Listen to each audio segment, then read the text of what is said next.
let's go to our first caller.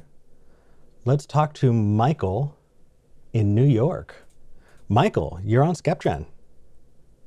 Hey, Eric, how are you doing today? Hey, you know what? I'm doing good. Caffeine's hitting just right, and I'm ready to dive right in.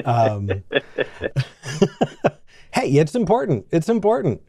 What did you want to talk about today? So it's kind of two sides of the same coin. I'm dealing with a situation. I won't go into too much detail, but the very short version is that I suffered being the target of a false allegation, and it absolutely destroyed my professional life. It absolutely destroyed my personal life. Oh, geez. It took me a full 10 months to kind of get to the bottom of it. These things are very hard to, trace back. It's like they're the reverse telephone game. But when I got to the bottom of it, it was absolute nonsense. And so the two things I've been dealing with are, number one, I don't have, I'm an atheist, so I don't believe that, it's very easy for someone like my parents to say, well, these people that did this will get what's coming to them. And there's this, you have faith in the corrective mechanism of God or gods or whatever that, the karma will sort itself out. And I don't have that. Yeah. So I'm really struggling with the lack of accountability for people who were intentionally malicious and set out to damage me and tear me down, and it worked. And I don't have the ability to just go, well, they'll get what's coming to them. Like, I'm really having trouble coping with that. And the second part of that is, now that I've gotten to the bottom of it and, being able to approach a conversation saying, look, I have material evidence that these things you're saying are not true. I have material evidence that these people who made this up planned it and I have evidence of them. I can, if you care about facts and evidence here, I can show you that the belief that you're holding here about me or what I did is not correct.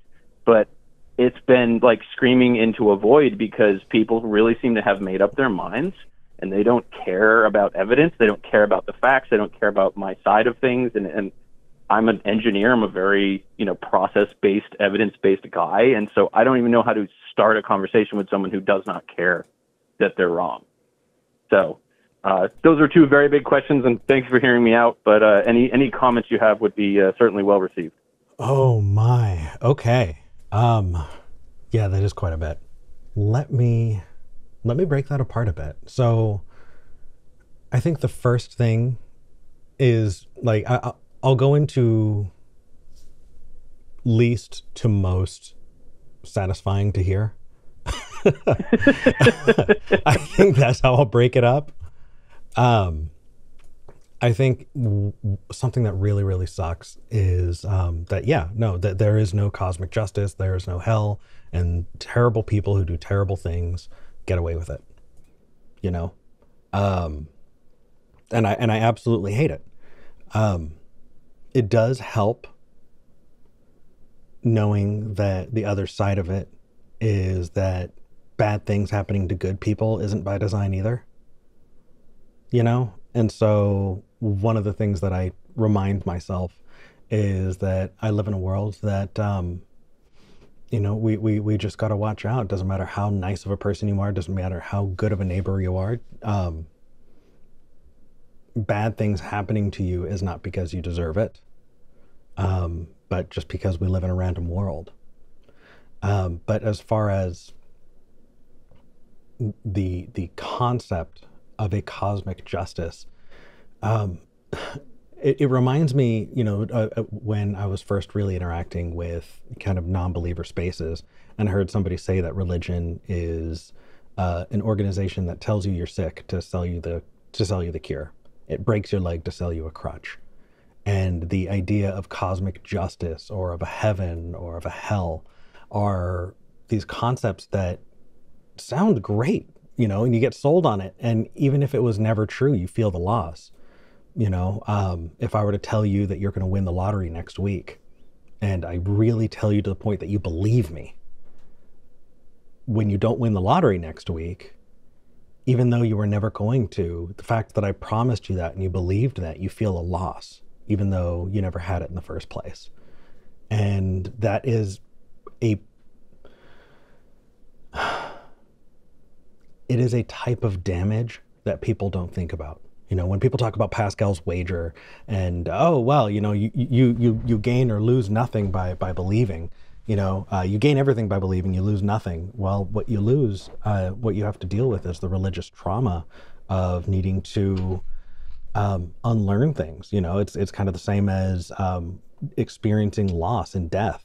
That when I lost my religious beliefs, when I left the faith, I had to grieve everyone everyone who had died in my life a second time. Right? There was a time when they died, and I grieved, and I thought, I'm going to see them in heaven. And then there was the second time I grieved when I realized I would never see them again. And it's not fair. It's Right. not fair to be I sold mean, that. Go ahead. there almost seems to be there's an even more insidious side to this that I've found, which is that if society at large believes that things will work themselves out that way, it sort of seems to alleviate their responsibility for having to do anything. Like a lot of people who are close to me said, yeah, it really sucks that they did this to you, and that's horrible, but they'll just get what's coming to them, and I don't really want to speak up and get like, so people, there's sort of this Kantian, like, categorical imperative type thing where everyone just says, well, that sucks, but I'm sure it'll get sorted. But that means it doesn't, because it doesn't happen automatically. If everyone comes together and says, we don't we don't accept this behavior and we're not going to tolerate this behavior and that's wrong, and there's a pushback, these things get fixed. So it sort of seems like there's some sort of this religious undercurrent to people just believing that it'll sort itself out, that sort of almost blocks people or dissuades them from trying to get involved and trying to speak up for what's right, like on their own kind of agency. I agree. Um, yeah, I think that I'm sorry. I was making an adjustment to the to the EQ. There was an audio issue. I hate having to produce and host at the exact same time. I'm not able to give full attention. I apologize, Michael. Could you say the last part of that again so I can jump back in? I'm sorry,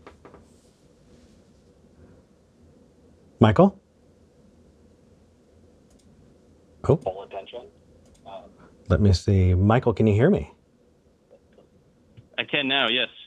Ah, got it. Okay, so I apologize. It looks like there was an issue. Um, okay, let me just make sure that I've got this correct. One second. I'm making a live adjustment on the. No worries.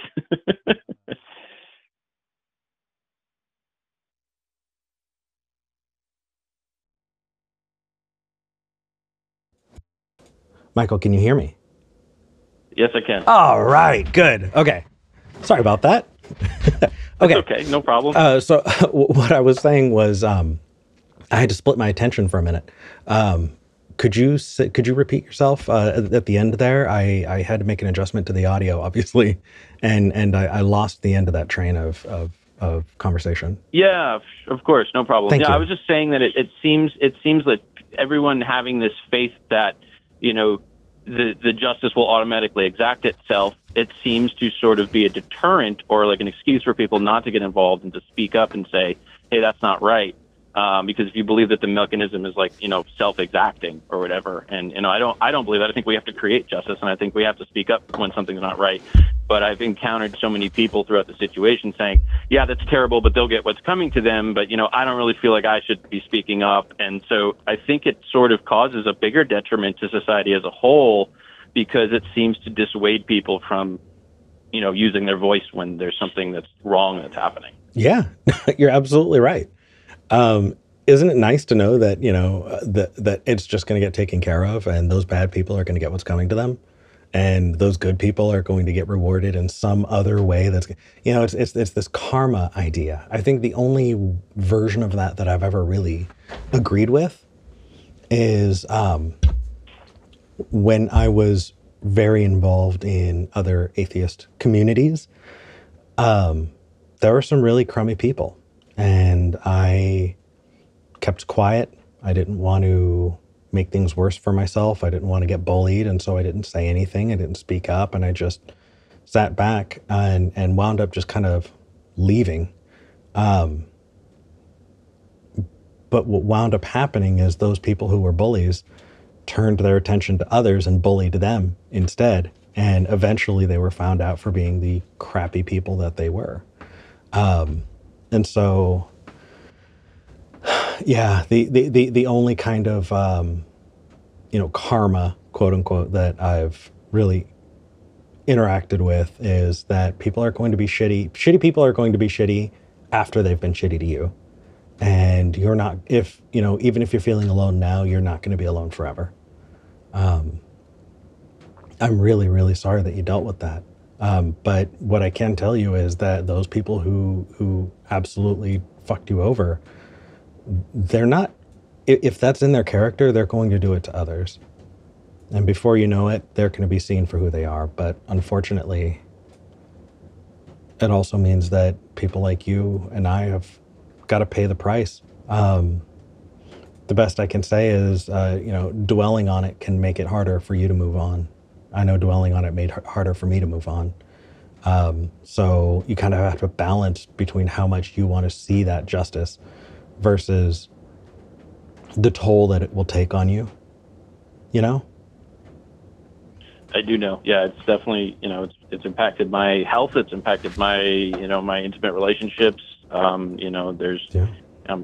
looking at legal options, and that is, breathtakingly expensive. And so it just sort of consumes every aspect of your life. And kind of like exactly what you were saying, there are other people that were close to me, professionally and personally, who kind of said, yeah, that really sucks, but like, maybe it'll blow over. And it's like you were saying, these people who did this and were this malicious, they're not going to wake up tomorrow and magically not be malicious. They're going to still be like that. And to think that just because you weren't the target of it that time, I think that's a very naive position to take, that, well, at least it wasn't me, so I'm not going to say anything. Like, well, what if it is you next time? Then what are you going to do? Oh, absolutely. Absolutely. You see it with really conservative politicians, who have hardline anti-trans stances. Is, as soon as they get comfortable, they move on to, well, actually, I really don't like the gays either. It's once they get it doesn't stop. It doesn't stop. Right. And quitting, leaving because you got your own and not being there for everybody else means that you're going to keep having to fight for your own, and also everyone else loses. So no, right. I think socially that's a really, really important point to make. And Michael, that sucks. I'm sorry. I appreciate it, and there's a part of me that's like, I have tried when I can to use my voice and to speak up and to call attention to bad behaviors or people or, corporations doing things that are irresponsible within my little tiny corner of the world. Right. Yeah. But I think one of the things that was really saddening to me about this is that no one repaid that favor. No one stood up and said, hey, you guys have crucified this dude with no evidence. Like, no one checked to see if this was true. No one took that hard line. Everyone just ran with it. And it was very disappointing to see people I've known for literally years just run with it like that and not even call me and say, hey, dude, is this true? Did you do this? And I would never do that to a friend. I would never do that to a friend without having a conversation first. And I think that's what was the most hard to deal with through all of this. Oh, absolutely. Gosh, I remember I was in my 20s, early 20s, and I was a supervisor for a small company. And our shared district supervisor was absolutely just the worst, and was doing some really, really unethical stuff. And so I talked to my peers, and I said, hey, if we stand up together, we can get this fixed. And so I stood up, and I was right up at the front, and I led the charge, and I turned around, and none of them were there to get my back. And I remember getting together with them afterward and saying, hey, when the time came to stand up and do the right thing, I want you to know that the kind of person you are right now is the kind of person who wasn't there. The time came for you to do the right thing, and you did it. And I honestly, I did not miss those friendships. And for those people who threw you under the bus, there are better friends. Well, they're not friendships, right? No, I mean, no. I wouldn't use the word friend for that. It's kind of like, there. If you don't have my back when I need you, we're not friends, This is going to sound really, really, really dumb, Somebody shared with me this clip of, Tyler Perry's Madea character. Yeah. Is a clip from a play where someone, had clipped Medea saying that, treat friends like branches, and some friends are leaves. And when the season comes, it's beautiful and they blossom, but when the wind blows, they go. And others are, branches on a tree, and those ones can support your weight.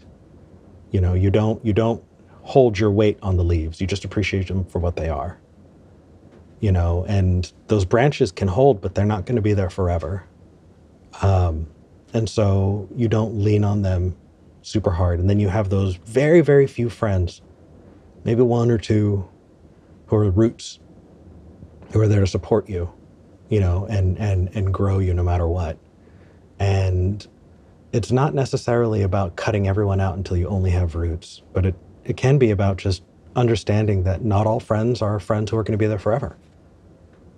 Yeah, that's helpful. Yeah, it is. And there were, I can name 3 people in my life who said, hey, hold on a second. Let's figure out what's going on here. Let's talk to Michael and see what he has to say about this. Let's see if there's actually any evidence that he did this thing that you're saying, and then why are you spreading rumors about this dude? Like, there were 3 people who took that position, and obviously I'm incredibly grateful to those 3 people, but I'm very disappointed that it was such a small number, I guess.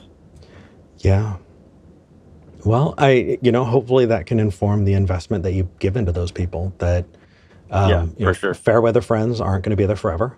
You can appreciate them for that kind of flash in the pan beauty of the season. It's green, but it's flighty, and, Sure. I know that I had a lot of relationships like that when I was at the ACA, that there were a lot of wonderful people that I spent time with, but that doesn't mean that there were people who were going to support me during the hard times. And I didn't expect them to. That I knew that they wanted to have their community and be a part of that, and I wanted to make sure they prioritized that, and so I didn't ask them to follow me out. Right. Yeah. So Well, maybe it's some of this is, it sounds like, if I'm kind of playing off of what you're saying, that some of this is, my expectation of my relationships with these people didn't match reality, yeah. So maybe I shouldn't expect as much from people. And I have this very perhaps naive thing that, people are inherently good and they will inherently, right. And so it's funny, right? And I was raised like that. I'm 36, so it's like I'm not a kid, but there were just so many bad faith actors that it's like I'm sort of reevaluating that a little bit. Yeah. And in a world where there is no cosmic justice, setting your expectations is one of the few things that you can do to empower yourself in this situation. Right. Because you can control that. Yeah, I've used that as a justification for setting strong boundaries. If I can tell somebody's going to be a fair weather friend, I set those boundaries and I go, hey, here's how I interact with you. Here's the amount of relationship we can have. And that's as much as I'm going to let happen. Sure. I'm thinking of it like sort of managing bandwidth, because I'm an engineer, so that's how, like you're allotted this much of my emotional bandwidth or whatever. Maybe that's the limit. Absolutely, that's a wonderful example. Whenever I think another one is like a tap for water. Like you can only get so much, and even if you're giving a little bit of bandwidth to a lot of people, once it's full, it's full. And if I'm going to cap your download speed, so that which in this example would be limiting the amount of access that you have to me, it's because I need to or want to have resources for hobbies of mine, things that I enjoy, or other people who deserve some of my time and attention as well. And yeah, you got to advocate that for yourself, because And I'm speaking from experience. I have definitely let myself be a doormat in the past, and so it was a hard lesson learned. I'll tell you that. Like, I mean, I'm glad I learned that lesson. I wish it wasn't at the price of such trauma. But, yeah. to kind of cap this off, and I know you have other stuff to move on to, and I'm definitely appreciative of your time. But it's to me, again, because I'm so technical minded, I want to go in and fix. And so to me, it's like this person thinks this thing about me that's not true, and every cell in my body wants to go fix that and have a conversation and say, no, here's the information. And I think the difficult thing for me now is realizing that those people don't care and they don't give a shit. And if they cared about facts or what was true, they wouldn't be holding the position that they're in. And Yeah. I'm just getting myself to let go of, part of my French, but to just go, well, fuck them. Like, they obviously don't care. They I, don't care about you. They don't care that they're correct or not correct. You know what I mean? yeah. And you can say fuck on this show. You're okay. The only reason, the only reason I haven't done that always in the past is, I know that I want to attract like religious callers who can sometimes have their sensibilities upset. But sometimes a good fuck is exactly the right word. And so you're super good. Michael, thank you for calling in man, I'm sorry you're dealing with this bullshit. That really, really sucks. What else can I tell you? Is there anything else? I mean, just maybe a little bit of absurdism, a little bit of nihilism in that none of it really matters, And Sure. I don't know. I don't know. It helps me. Sometimes it makes other people more depressed than it helps, but helps me. Michael, have a wonderful rest of your day, and thank you for calling. Thank you, Eric. I appreciate it. Take care. That was sweet. I like that.